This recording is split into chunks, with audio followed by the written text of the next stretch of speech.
नाज़रीन, सिंध की पुलिस तो अमन अमान कायम नहीं कर सकी, लेकिन सिंध के जो अफसरान हैं वो एक दूसरे पर बहतान बाजी लगाने में मसरूफ़ अमल है।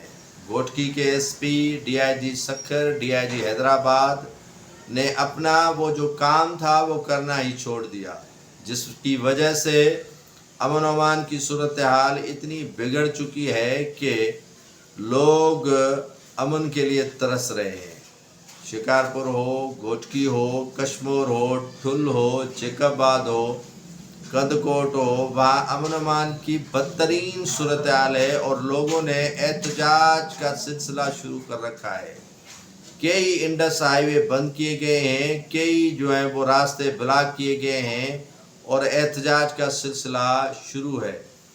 शिकारपुर से तकरीबन कई लोग ताहाल डाकुओं के चुंगल से रिहाई पा न सके हैं, बच्चे भी उनमें शामिल हैं, तो उनके वरसा ने एहतजाज शुरू कर रखा है। कश्मीर से कई लोग ताहाल बाजियाब नहीं हो सके हैं, जिसके खिलाफ भी कई दिनों से एहतजाज का सिलसिला और इंडस हाईवे ब्लॉक करने का सिलसिला शुरू है, जिसकी वजह से ट्रैफिक की रवानी सख्त मुतासर होने लगी है।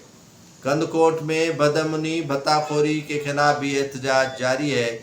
जेकबाद ठुल की सूरत हाल भी इससे और बदतर बनती जा रही है। घोटकी की, कंबर शहदाद कोट की, तो सिंध के किस किस ज़िले का नाम मैं बता दूं जहां पर अमन अमान बेहतर है। किसी भी ज़िले में अमन अमान की सूरत हाल बेहतर नहीं है और अमन अमान की सूरत हाल इतनी अबतर और ख़राब होती जा रही है कि लोग अब सरापा एहतजाज बन चुके हैं। और अफसरान को अगर आप देखेंगे तो वो सिर्फ अपनी नौकरियां बचाने और एक दूसरे पर इल्ज़ाम तराशी करने के सिवाय डाकुओं के खिलाफ कोई बेहतर हिकमत अमली के साथ ऑपरेशन करने के लिए तैयार नहीं है।